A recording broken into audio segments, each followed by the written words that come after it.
Ce fromage, il fait partie des plus rares au monde, tout simplement parce qu'il est extrêmement compliqué à produire, vraiment. Ça implique un tour de magie. Je vais vous expliquer ce que je veux dire par là. Je vais même vous présenter 3 autres fromages géniaux que vous allez pouvoir découvrir et même acheter au tarif professionnel si vous êtes membre du Club Moi Chef. Mais avant de parler de tout ça, il faut que je clarifie 2 ou 3 choses sur le fromage, d'où ça vient et comment c'est fait. Là, je vais me concentrer sur celui-ci qui est un Salers Tradition. Attention, si vous pensez que vous connaissez, peut-être que vous confondez avec du Salers, qui n'a rien à voir avec le Salers Tradition. C'est un peu le problème. Mais avant de parler de ça, pour avoir du fromage, il faut d'abord du lait. Pour avoir du lait, il faut une vache. Pour qu'une vache elle ait du lait, il faut qu'elle vèle. Ça devient compliqué déjà. Alors, 2, 3 mots là dans la terminologie. Une vache est une vache à partir du moment où elle a vélé, donc elle a eu un veau. Avant ça, c'est un veau, mais entre le veau, qui est le bébé, et la vache, qui a eu un bébé, il y a la génisse. Et tout ça, c'est la partie femelle, parce que dans la partie mâle, c'est un veau qui devient un taurillon, qui devient un taureau, sauf si on le castre, auquel cas il devient un bœuf. Bon bref, c'est un peu compliqué. La vache, historiquement, c'est un animal qui, pour produire du lait, devait forcément avoir un veau qui commence à téter au treillon de la vache. Deuxième point de terminologie important, mais après, je vous promets, j'arrête. Le treillon, c'est ce qu'on appelle souvent le pis de la vache. En fait, le treillon, c'est l'espèce d'excroissance qu'il y a au bout de la mamelle. Donc, pour que la vache donne du lait, il faut que le veau vienne commencer à téter au treillon. Et puis, on a fait de la sélection génétique, on a croisé des vaches pour qu'au final, à partir du moment où elle a vélé, elle va garder son veau pendant environ une semaine parce qu'elle va produire du lactosérum. Peut-être que je me trompe, mais si je me trompe, je corrigerai les sous-titres. Et, non, c'est pas ça, hein. Du. Dommage, je l'avais bien celui-là. On va dire que c'est du lactosérum. Pendant. Non, ça m'énerve, il faut que je trouve. Je reviens. Semaine. Alors, je ne suis pas connecté à Internet. Bon, tant pis. Donc pendant cette première semaine, elle va colostrum et pas lactosérum, ça n'a rien à voir.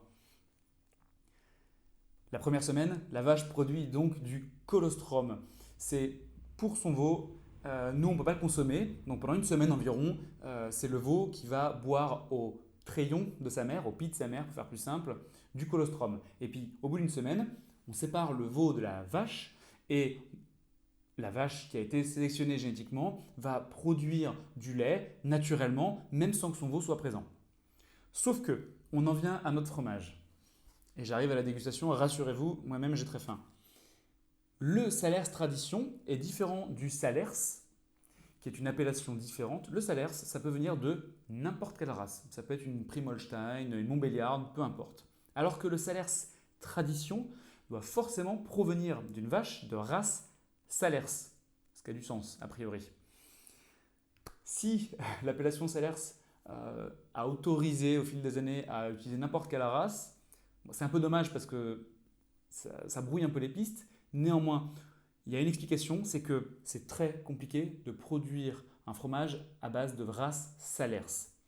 En fait, c'est une race très rustique et elle ne produit pas de lait si son veau n'est pas là, présent, physiquement, et commence la tétée.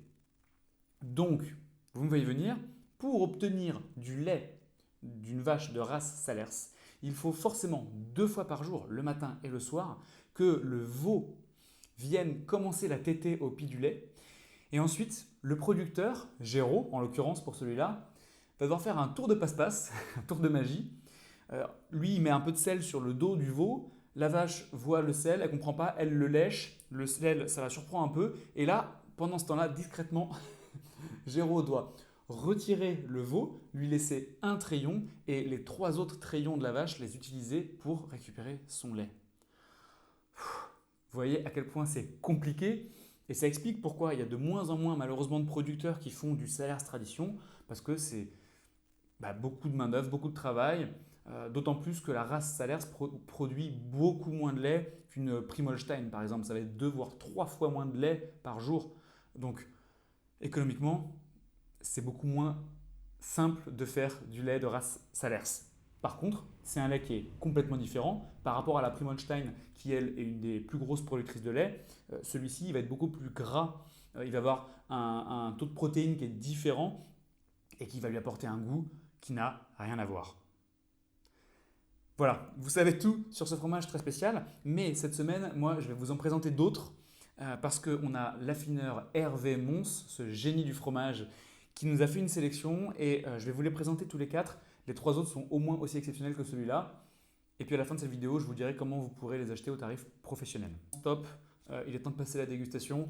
Je goûte donc au Salers Tradition de Géraud. On est sur un fromage fermier. Donc rappelez-vous, fermier, ça veut dire que le lait provient uniquement de son exploitation et il fait la transformation et il crée son fromage lui-même. Ensuite, il y a artisanal qui provient de plusieurs laits différents et ensuite c'est laitier, là qu'on est plus proche de la production industrielle. Fromage au lait cru, on est sur une pâte pressée non cuite. Je vous montre à quoi ça ressemble.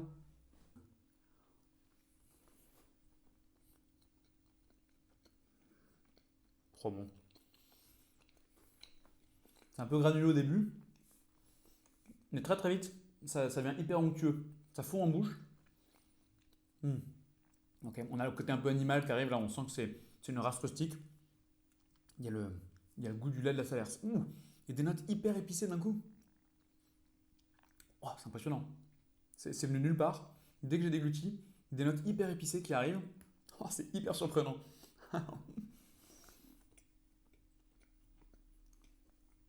Quoi? Je fais des vidéos où je veux.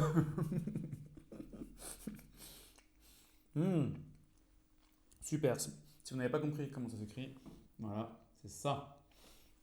Salers Tradition. On est dans le Cantal. Ok, je passe au suivant. On va passer au. Ah, c'est un nectar. C'est un nectar. Grand classique. Celui-ci est produit par Bernard et Brigitte Auriel, qui sont dans le Puy-de-Dôme. Le Saint-Nectaire, vous connaissez forcément, c'est un des fromages les plus vendus en France. Ce que celui-ci a de particulier, c'est que malgré tout, il est fermier, donc le lait provient de la même exploitation que ceux qui font le fromage, et Auriel, et il est également au lait cru. Ce n'est pas un lait pasteurisé. Et malheureusement, on trouve beaucoup trop souvent du Saint-Nectaire avec un lait pasteurisé, qui a un peu moins de goût, forcément. Dernière précision sur ce Saint-Nectaire, avant de... Oula, oh là là, j'ai un nez là de paille, de foin. Ah, vraiment. Dernière précision, je disais, avant de me laisser avoir par l'odeur, les vaches qui servent à faire le lait de ce Saint-Nectaire ne mangent que de l'herbe et de l'herbage. Pas d'enrubanage, pas d'ensilage. Allez, je refais une petite parenthèse technique. Vous savez, quand vous roulez en voiture et que vous voyez dans les champs des grandes bottes de foin qui sont entourées de plastique, ça c'est de l'enrubanage. On va garder ce foin pour plus tard dans l'hiver et il va légèrement fermenter dans son plastique. Et ce qu'on ne voit pas, c'est l'ensilage. Là, c'est ce même foin, on va le mettre dans des grands silos et il va fermenter beaucoup. L'intérêt de faire ça, c'est que ça permet de garder ce foin pour l'hiver. En plus, il est beaucoup plus appétant, donc les vaches en raffolent.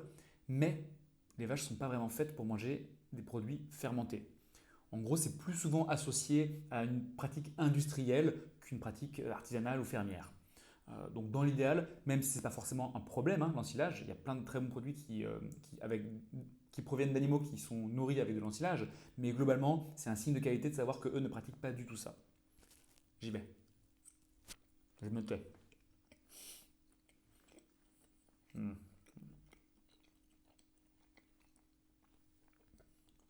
Vous connaissez le Saint-Nectaire?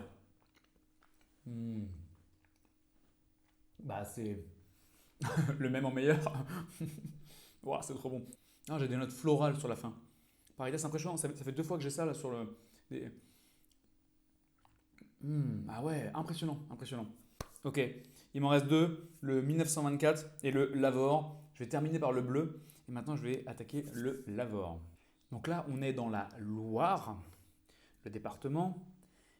C'est un fromage de brebis au lait cru à nouveau et qui est un fromage artisanal. Donc artisanal, ça veut dire que le lait ne provient pas uniquement de l'exploitation qui fait le fromage, mais d'autres petites exploitations autour. Mais on est quand même sur une taille raisonnable. On est avant un fromage laitier. Le Babybel, c'est un fromage laitier par exemple. Donc ça a une forme de boule en cancer entier, avec un petit creux au milieu qui fait penser au volcan d'Auvergne. Mmh. Oh là là, que dire? Euh, un nez de champignon très fort. Non, c'est trop bon. Je suis désolé, j'aimerais parler aussi bien que, tiens, Michel Guérard, avec qui j'étais ce midi, mais clairement, j'ai pas son niveau. Ah, mais c'est juste trop bon ça. Si vous aimez le brebis, vous pouvez pas ne pas aimer le Lavore. Lavore, Lavort. De toute façon, tous ces fromages, vous allez pouvoir les commander sur moichef.fr dans une box qui vous arrivera chez vous. Donc, vous allez forcément goûter. Ok, je passe au dernier. Donc, le 1924, c'est un fromage de la famille des fromages à pâte persillée, puisque, comme vous pouvez le voir, on lui a ajouté du Penicillium roqueforti qui va donner ce bleu. Donc en fait, on va, après l'avoir présuré et pressé, on va mettre des pics dans le fromage pour que l'oxygène entre dans le fromage et permette à cette bactérie de se développer à l'intérieur, le fameux Penicillium. C'est pareil que pour le roquefort. Sauf que celui-ci, ce qu'il a de particulier, je m'en mets partout, c'est que c'est un mélange de lait de vache et de brebis. C'est assez original et il s'appelle le 1924. C'est un petit clin d'œil au Roquefort dont l'appellation a été déposée en 1925. Ça a été la première AOP au monde à être déposée, le Roquefort, en 1925. Donc lui s'appelle le 1924.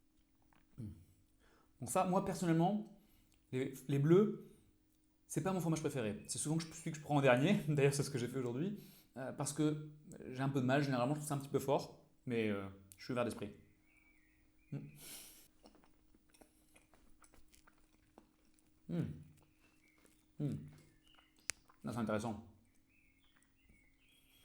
Au final, c'est moins fort qu'un roquefort, mais ça reste beaucoup plus onctueux qu'un bleu d'Auvergne, par exemple. Il y a un bon équilibre entre les deux, et a priori, c'est dû au fait que c'est un mélange de deux laits différents, lait de vache, lait de brebis. Le lait de brebis est plus gras, il va sûrement apporter l'onctuosité. Mmh, c'est très très bon. C'est très très bon. Je vais même y retourner pour être sûr. Ouais. Faut le manger en dernier parce que quand même, ça reste un bleu, mais... Mmh. Ah, on s'y fait, hein. Bon, Hervé Mons, fromager affineur, qu'on a rencontré, je vais me laver les doigts, il y a 2 mois environ. Euh, c'est l'affineur, et c'est lui qui affine même certains de ses fromages dans son tunnel. Le Lavore, par exemple, c'est un fromage qui est affiné dans son tunnel. Il a racheté un ancien tunnel de train qui était désaffecté dans lequel il fait affiner tous ses fromages. Le lieu est magnifique, ça vaut vraiment le coup d'aller le voir, à Roanne. Il nous a fait cette sélection et, comme je vous l'ai expliqué en début de vidéo, si vous voulez pouvoir déguster ces produits et en plus les acheter au tarif professionnel, donc au tarif imbattable, vous pouvez postuler pour rejoindre le club Moi Chef. Nous, on a un club d'épicuriens, de fins gastronomes, dans lequel chaque semaine on met en avant des super producteurs ou artisans qui travaillent avec les plus grands chefs au monde. Ah ouais, j'ai oublié d'ailleurs, c'est le Lavore. Euh, Trois Gros. Pierre Trois Gros qui a été vraiment la personne qui a défendu ce fromage, le Lavore, et qui l'a fait connaître dans le monde entier. Vous pouvez sûrement en retrouver quelques-uns dans le fromager qui est en bas de chez vous. Et puis, si vous souhaitez rejoindre le Club Moi Chef, bah, vous allez pouvoir découvrir ceux-là, les mêmes que moi, et le recevoir chez vous d'ici environ une semaine. Ça vous sera expédié directement par Hervé Mons, et comme j'ai déjà dit, ce sera au tarif professionnel. Voilà, je suis trop content de vous avoir fait découvrir ces fromages et surtout si j'ai pu clarifier l'appellation Salers. Rappelez-vous, Salers tradition, ça n'a rien à voir. Tradition, c'est avec une race Salers. Et puis, je vous souhaite à tous une excellente semaine. Et comme d'habitude, on se retrouve la semaine prochaine pour que je vous présente un nouvel artisan ou producteur qui travaille avec les plus grands chefs au monde. Très bonne semaine à tous.